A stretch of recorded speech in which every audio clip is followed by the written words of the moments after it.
You're listening to the Rainmaking Podcast, hosted by high-stakes headhunter, author, and professional speaker, Scott Love. You're listening to the Rainmaking Podcast, and my name is Scott Love. We've got a special guest today, a good friend of mine, Paul Epstein, talking about better decisions faster. In fact, we're going to be talking about his book, which is one I'd highly recommend, regardless of whatever industry you work in, because it's all about helping you make better decisions faster. He's got some simple ideas that I think are going to make your entire life a lot easier, especially when you're at a critical inflection point. Should I go here or here? Should I turn left or turn right? So I think you're going to appreciate his creativity that he brings, as well as his rich experiential base being an executive working in the sports industry. As always, this show is sponsored by Leopard Solutions, legal intelligence suite of products, Firmscape, and Leopard BI. Push ahead of the pack with the power of Leopard. And one other note, make sure if you're in the recruiting industry, check out theplacementclub.com. It's the industry's largest free community for experienced and intermediate level recruiters. Theplacementclub.com. Free to join, and one good idea can change your life forever. Thanks for listening, everybody. And if you've got time, leave us a nice 5-star review wherever you hear this podcast. And now here's my conversation with my friend, Paul Epstein. Thanks for listening. Hey, this is Scott Love with the Rainmaking Podcast. I've got my good friend and fellow author and speaker, Paul Epstein, with me today. And today our topic is better decisions faster. Paul, thanks for joining me on the show today. Fired up to be here, Scott. Let's roll. Yeah, rock and roll, man. It's good to see you again. Okay, so tell me, and I will make a very positive plug for your book, Better Decisions Faster. It's actually helped me as I'm going through making decisions. And one thing I will tell you and people listening, I felt like you were right here listening to me talk about these things, that you were coaching me through the book. So good job. And we're going to dig into this. But let me ask you this. When you say better decisions faster, what does that mean? I mean, I've never thought about fast decisions. What went through your mind in terms of why this is an important topic for people? Absolutely. So let's double click on two of the words. So decisions and decision making is obviously the content. That's the subject matter. That's the area. But let's double click on better and faster. And let me go in reverse order. Fast and faster are very different things. Because oftentimes when I say better decisions faster, people will come back and say, well, you know, when I've made decisions too fast, it's hurt me. I was too impulsive. I was too emotional. And I'm like, hold on. I didn't say fast. I said faster. So part of what's inside of the book, and this delves into the better, is I didn't just write a book to say, hey, world, you should make better decisions faster. Said Captain Obvious. Of course you do. Right. Of course you want to make better decisions faster. So what the book really is, it's a how-to. So it's all about activation, implementation, taking action. There is a process that I call the head, heart, hands equation. Right. And when used, you get to make decisions faster. So at the most critical forks in the road of business and life, when most people might suffer from paralysis or decision fatigue or decision overwhelm, or the worst decision of them all, which is indecision.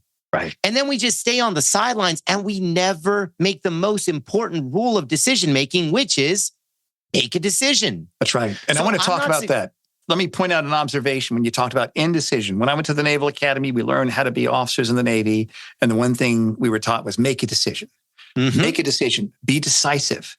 But what if it's wrong? Then it's wrong. Make a decision. Make your best decision. And I like the fact, and you even mentioned this, I want to dig into this. You gave us a frame. Action steps, step 1, step 2, step 3, and how to go through this. And so tell me more when you talk about the head, heart, and hands concept. Kind of tell us, what does that mean? And let's go into that a little bit, please. Absolutely. So head is your mindset. Heart is your authenticity. Hands are action. The equation is head plus heart equals hands. Meaning when deciding whether to use your hands, whether to take action, there's 2 checkpoints, head and heart. Head, do I think it's a good idea? Heart, do I feel it's a good idea? And just like when you're driving a car, you pull up to the intersection, you know exactly what to do. Green is go, red is stop, yellow is assess. And that's how the equation works. When your head and your heart are on board, it is a green freaking light. 10 out of 10 times, go take that action. The opposite, no head, no heart, red light. don't do it, or stop doing it. And then when either the head or the heart is on board, it's a yellow light and we got to solve for the gap. So I wrote the book to fill our business, our career, our lives with more green lights. I wrote the book to create the awareness so we stop running reds. And I wrote Better Decisions Faster because yellow lights are hard. They are challenging. They are why we have stress and anxiety about decisions. And so I wanted to write the playbook for how to conquer and navigate the messy middle of yellow. That's great. And let me ask you this. When you've worked with professionals, and I want to talk a little bit about your expertise because it's very unique and very interesting also in terms of sports and all that and the rainmaking part of that. But what have you seen with your own eyes where people have had that yellow light and they don't know what to do? What's the pitfall with that? What are they facing with yellow lights? There's two types of yellow light. When your head is on board, your heart is not, and then the opposite. One of them is good, one of them is bad. One of them can be your friend, one of them is your enemy. And I'll double click on both. Okay, let's start with the bad. Let's start with the bad. Because if I were to ask all the rainmakers out there, what do you think is more probable that next week and next month, do you think you have a better chance of your head changing, meaning your mindset changing, or your heart?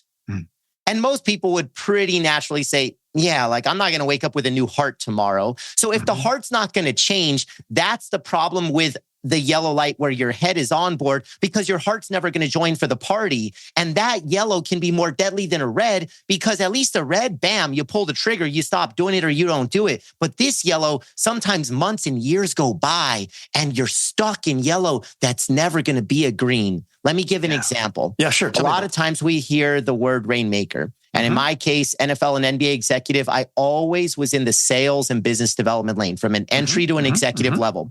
And oftentimes, so I led teams that generated $1 billion goals. And we all know that sometimes that top performer, that top producer, that top salesperson of the widgets, sometimes they can be a little difficult to manage. Right. We've all been around those people. They can sell anything, but man, sometimes you put them in a culture in a locker room and it can get a little toxic. So what I would do in these cases, talking to my former self, my head loved their production. My head loved their performance. And I, as somebody that wanted to climb in my own career, I had goals. I also had pressures and expectations from boss and company. In a quarterly organization, we've got shareholders. We've got to be a rainmaker. So our head, when you manage a rainmaker, says, keep them.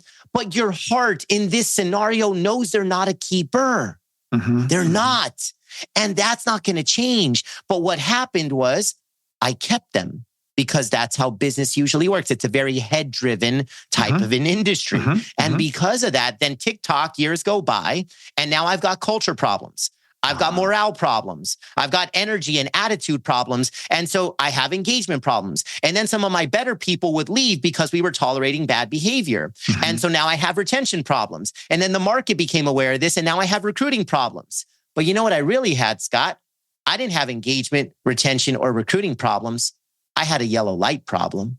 So if I could advise the Paul of years past, beware of that yellow light where only your head is on board because your heart often isn't going to join that party. And then the opposite can be the good yellow. The good yellow where if your heart is in on a person, an idea, a strategy, a pivot, whatever it is, when your heart is in, you stay in that fight. Because you can untangle the cobwebs above the neck. You know, sometimes there's a self-limiting belief. Sometimes you need to talk to a coach, an advisor, a mentor. There are solutions and strategies for how to overcome the toxic stuff in the head. And so that's the good yellow, because when your heart is on board, that does have the potential to become a green. That's really interesting, Paul. So let's say there's an executive or a rainmaker in a big firm or small firm or self-employed with a small team of people, and they're coming to a decision and they have to make a decision, whether it's, should I terminate this client relationship? Should I hire this new person? Whatever it is. And one thing, just my notice is that when you make incorrect decisions, and I was even telling some people that I'm working with, and even my wife about this, that if I take an hour and I spend it in an area that doesn't advance me to my goals, that's actually a 2-hour loss. It's the time that I spent walking away from what was an effective result and the time I could have spent walking towards it. So I'm actually twice as far away from my goal. So that's why I think the decision-making part here is such a critical issue. And one thing I loved is the simplicity of this concept, where I'm trying to find out, where's the complex business stuff here, but it's not. It's pretty simple. So let's say somebody's at an inflection point. Should I go left or right? Should I do this or this? If you were their coach and you're coaching them, how would you advise them on making that decision? Simply put, you use the head, heart, hands equation in any decision that has significance, value, or greater consequence. But here's the reality. Greens and reds, they're pretty straightforward.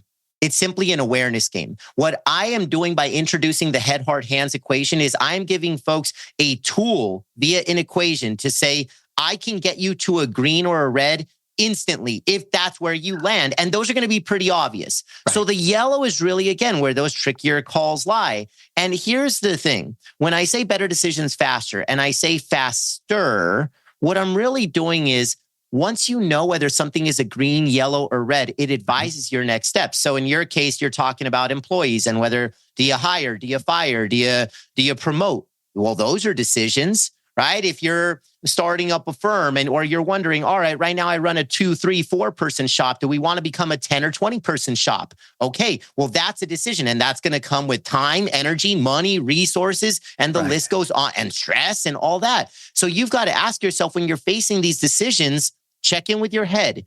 Is your head on board? Check in with your heart. Is your heart on board? And again, if they're both on board, then that's a green light. Neither on board, red light, one of the two, yellow light. And that's where I just think that the big gap, Scott, what I see, especially with Rainmakers, is we obviously have achieved and succeeded at a very high level. That's why we're Rainmakers. Right. But often, especially early to mid-career, at least for me, I was trained to be very head focused and hands focused. So it's a go, go, go, do world. And it's always like, where'd you go to school? What's the blue chip brand? Like it's a very head driven society and world. The gap that I see, and this is what separates the winners from the losers, is winners are very comfortable leading from their heart.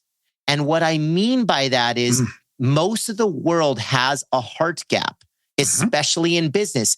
And I believe that if you incorporate the heart, it's not an or, it's not head or heart, it's a yes and, it's head and heart. But the heart, since most people miss it, that's the competitive advantage. That's because now you're building culture as your competitive advantage. Now you're taking care of the whole person. Now your relationships are going to be better. Now more people are going to support you. I know damn well that whether you're an attorney, a rainmaker, and fill in the blank, trust is the currency of life. Yeah. And you cannot have high trust relationships if people don't know that your heart is in, that your heart cares. Otherwise, they're just going to use you. If it's nothing but head, I'm just going to extract value. It's a transaction. There's no trust. There's no partnership. There's no relationship. The only way you get those things is you incorporate the heart. And here's the last piece I'll share about this. Again, it's a yes and. Why that's so important is I'm not suggesting that head or heart is more important. I'm saying you need them both. And so when you're very logic driven, when you're head driven, I'm forcing you through this equation to check in with your heart. If you're like me and you're very emotionally driven, I don't need help with my heart. You know what I need? I need to use my head a little bit more. I need to look at some data. I need to surround myself with people that have strength with numbers, right? And so it's a yes and. And so this equation allows you to perfectly find integration and harmony between the head and the heart to drive your hands and the actions that you should either take or not take. That makes perfect sense. What do you think about journaling? When people are going through decisions, what do you think about using a journal and how should they use it to help them go through the head and the heart and eventually get to the hands? I'm a massive fan of journaling and even more so zooming out from decisions. This is actually, so the subtitle of the book, Better Decisions Faster, the subtitle is Unshakable Confidence When You Need It Most. Right. And Scott, and I know you do coaching as well, so do I. A lot of folks call me the confidence coach. Yeah. And I have a formula for confidence, and I journal on the back end how to implement this. So I'll break this down. Yeah, My sure. formula is confidence equals values times action. Yeah. And the multiplication is how consistently you do it. In other words, for rainmakers, show me a rainmaker that consistently acts on their values. I will show you a confident rainmaker, period, point blank. So the journaling process, because no one pushes back on that. Everybody wants to be more confident. And a lot of rainmakers, we're willing to take action. We're willing to be decisive, but not everybody knows their core values. And so what I do, I say, okay, I have a resource and I'll share it at the end of this conversation. You pick a value that resonates the most with you. And once a week, it's a 2-minute exercise. You journal. For the week ahead, I will live my value of blank by blank. The first blank is the value that you choose. The second blank is an action that you connect to that value. So let me give a couple of examples. Let's say you chose a value of joy. You would journal something like, for the week ahead, I will live my value of joy by cooking my favorite meal. Cool, like super small, simple. Anybody in the world could do it. It brings them joy. For me, right. I'm throwing some bacon on a pan. All good, brings me joy. Now, let's change it up a little bit. Instead of joy, let's go with courage. Yeah. Because as a rainmaker, you need courage. So I would journal something like, for the week ahead, I will live my value of courage by having that challenging conversation that I've been putting off. You're not having that conversation because Paul said, you're having that conversation because courage is a core value. And now here's the secret sauce. That's week 1. You stay with the same value for 4 consecutive weeks. So 2 minutes in a week, less than 10 minutes of a time commitment in an entire month. I introduce this in my coaching for Olympians, for NFL athletes, for high growth founders, for Fortune 50 CEOs. And it works 10 out of 10 times if they do the work and if they do it 4 consecutive weeks. And there's science to this. It's all about habits. What science tells us is habit formation happens in a 3 to 4 week time period. This is why New Year's resolutions don't work. We never get to week 3 or 4 and we don't have a process or system like a journal. And so poof, by Gen 10, it's gone. Right, so in this case, you would journal joy 4 consecutive weeks. You would journal courage 4 consecutive weeks. And you commit to an action in that week connected to the value. What happens is week 1, you're just going to do that one action because it's new.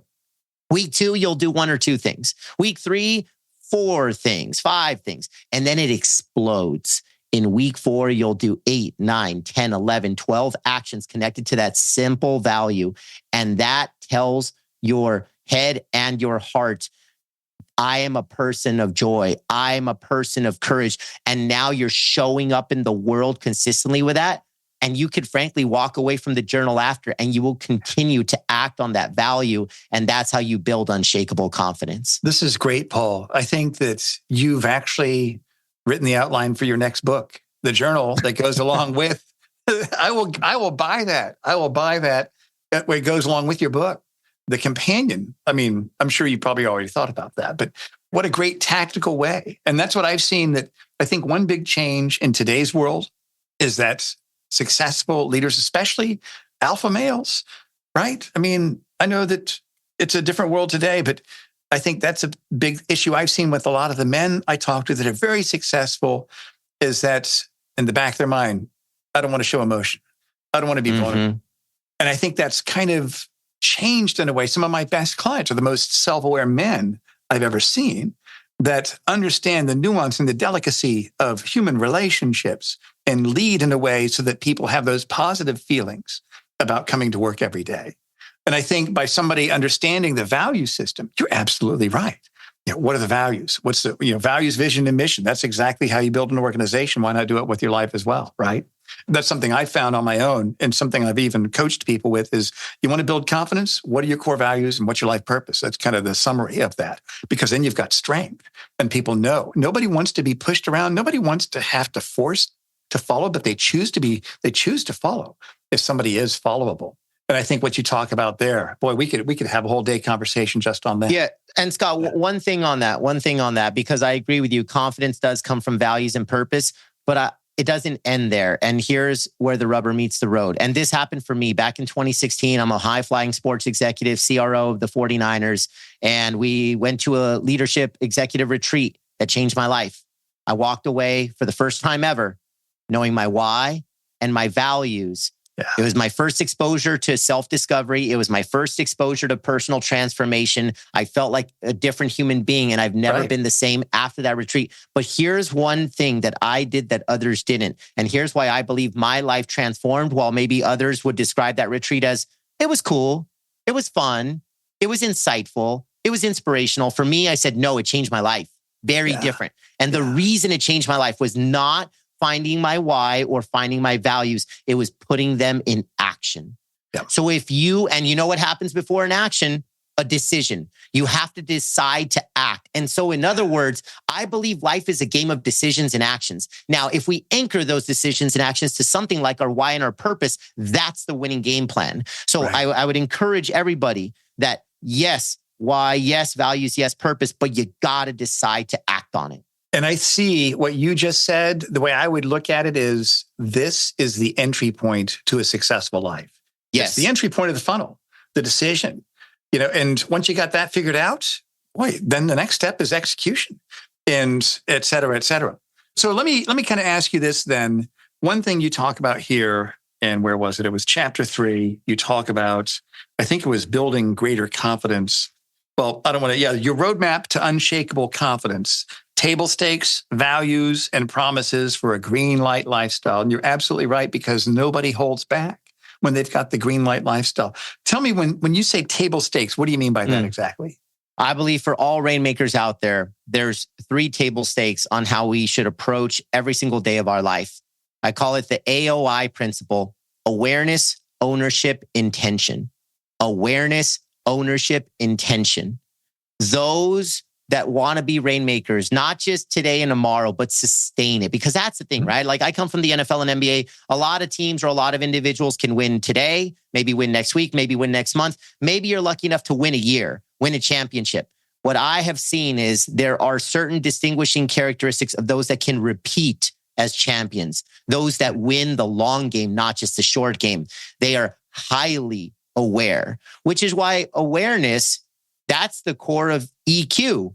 Rainmakers need emotional intelligence. If you ask me to simplify what emotional intelligence is, it's the awareness trifecta: awareness of self, awareness of others, awareness of situation, sprinkle in a little bit of emotional management. That's a person with high EQ. So that's awareness. Ownership is, look, life is hard, adversity, setbacks, hurdles, challenges. And you know who never wins long-term? Victim mentalities. And so if good things are going to happen and bad things are going to happen, you got to own both. You made a mistake, own it. It's somebody else's fault, you own it, because there's no point in pointing fingers, right? Like, I heard a beautiful saying recently, Scott. I was listening to a podcast, and it was a guest. I wish I could remember their name, but they said something so beautiful that I will never forget. And they were talking about a victim mentality, and they were talking about how you can have that level of extreme ownership. So kind of that Jocko Willink mentality. And they said, it may not be your fault, but it's always your responsibility. Oh, like, dude, I heard that. I'm like, yes, so many things that go wrong. It might not be your fault. But if you just pass the buck or point the finger or act like a victim, you're not going to win. You're not going to be a rainmaker.